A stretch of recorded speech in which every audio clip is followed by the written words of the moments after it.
How's it going, everyone? This is the Anime Man. I think it goes without saying that there are a lot of works of anime and manga out there in the world. Just on my anime list alone, there are roughly 35,000 plus series listed. And that's only the ones listed on one website when it actually works.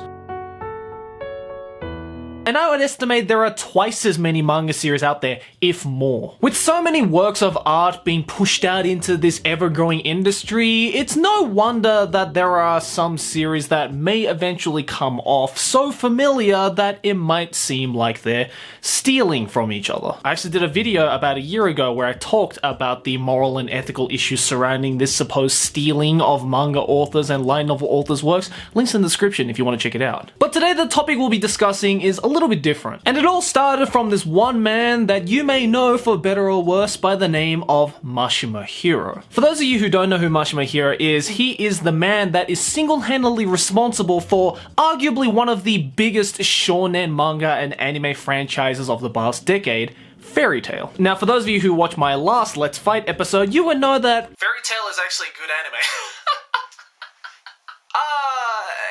It's not a good anime. I'm not the biggest fan of this man's work, and this one piece of news that dropped about a month ago definitely added another entry to the shit list for this author. As many of you may already be familiar at this point, at the end of the Fairy Tail series, Mashima Hiro announced that he was going to create a brand new series by the name of Eden's Zero. This was quite exciting for Fairy Tail fans because not only was this Mashima's first attempt at a sci-fi concept, but it was also completely brand new from any of the other series he's ever made. Or so he claims. Because if you put a picture of Eden Zero and Fairy Tail side by side, you might start to see that some things are, for more of the better words, a little too familiar looking. This was so hilarious to me that I even made a joke about it on my Twitter, and the responses to that tweet, varying in both sides of the spectrum, was what inspired me to make this video, and what inspired me to think about and brainstorm and come up with a video for a very simple question. Can manga artists plagiarize themselves? Now, if you ever did any school projects or homework assignments during school or middle school, high school, university, during your education, then you probably got the talk about plagiarism from your teacher and why it's bad to do. And look, I'm not here to debate about the moral and ethical issues surrounding plagiarism. I stand quite for it, in fact. But with that being said, today we're going to be talking about a little concept that many of you may not have ever heard of called self-plagiarism. Fundamentally, self-plagiarism is when an author or other content creator uses portions of an earlier work in a new one without citing the original content. This can happen in academia, as researchers often use bits of old papers in newer ones, but it can also happen in creative and business environments as well. If you've never heard of this definition before, I don't blame you. Because quite frankly speaking, it's one of the most grey zone definitions imaginable. So much so that right now in the field of academia, there is even a whole argument debating as to whether self-plagiarism is even a thing at all and is just nothing but a misnomer that someone created to confuse a lot of people. The nature of this reuse can vary. Some consider it self-plagiarism to repeat ideas and concepts from earlier works without attribution, while others limit it only to the use of actual words, images, etc. To further complicate things, most of the definition of what is and what is not self-plagiarism, as with regular plagiarism, depends heavily on the arena the accusation is being made in and the expectations that come with it. Confused yet? Same here. Because the truth is that manga artists borrowing character designs, whole characters, even character concepts, and moving them from one older work to a newer work is not that much of an uncommon thing to do. One of the most famous examples of this comes from the legendary Toriyama Akira, who openly referenced Penguin Village during the early stages of the Dragon Ball franchise. A franchise that is not only a direct nod to Dr. Slump, Toriyama's previous work, but is aided further when Goku actually meets Norimaki Arare, the main character of Dr. Slump, to defeat General Blue and collect the Dragon Ball. So here's the question, is that self-plagiarism?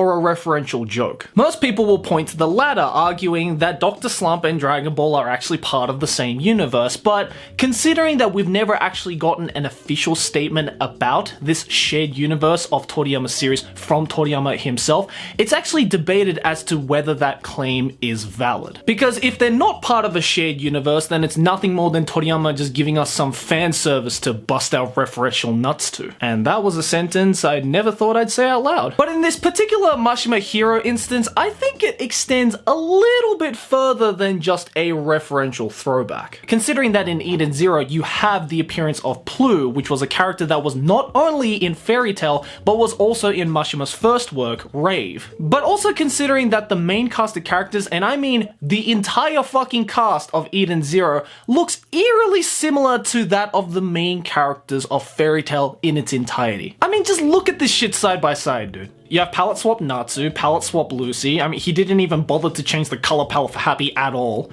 Grey, but actually with grey hair, adult Wendy, and I don't care what anybody says, that is just straight up Erza with a cloak. I mean, are you fucking serious? There's one thing to put a nod to a previous work's character in a new series, and then there's just straight up copying and pasting a palette swap cast from your previous work. Now, with this accusation, many Mashima Hero fans on Twitter were defending their lord and savior by saying some things like, oh, other artists use character designs from previous works all the time, so what's wrong with that? It's Mashima's choice if he wants to use the character designs that he's used to, so just let him do it. He owns all the franchises already. And yeah, you know what?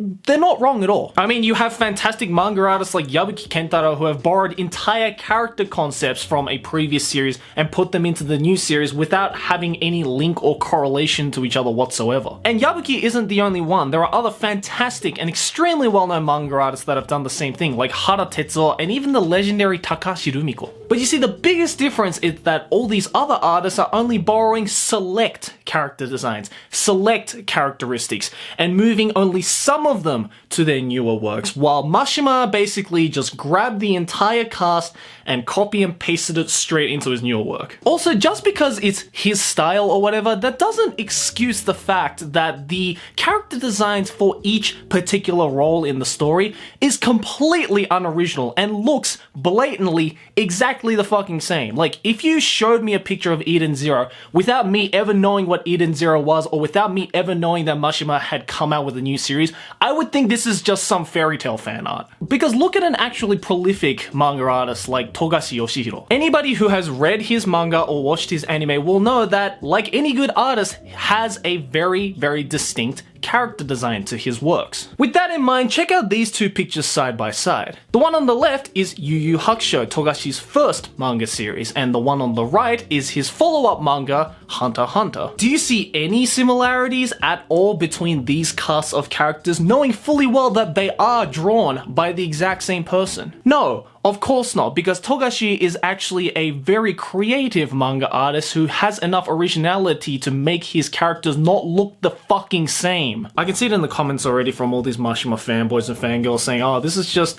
another attempt at Joey just throwing shade and throwing shit at Mashima Hero at any chance he can get. And well, I mean, you're not wrong with that assumption. Mashima makes it very easy for me to throw shit at him. But I also did it to show you guys the two very different sides of the spectrum when it comes to something as grey zone as self-plagiarism. Because at the end of the day, what determines if something is indeed self-plagiarized boils down to a simple concept of what the expectations of the audience are. If the self-plagiarism does mislead the audience or otherwise defeats the purpose of the work, then action should be taken. To put that in English speak that any of you weebs can understand, that's basically saying that if an artist clickbait people into thinking that this is going to be something completely brand new, but when you go into it, it seems just a little too familiar to distinguish it from something else, then it's most likely a case of self-plagiarism. But with this whole Mashima Hero, Eden Zero Fairy Tail case, it's quite difficult to determine if this is indeed a case of self-plagiarism, considering that the expectations of the audience, which again is what determines if it is self-plagiarized or not, is quite lopsided from both sides of the fanbase. Because I, for one, personally was clickbaited into thinking that this was going to be a Fairy Tail spin-off. I would have been completely fine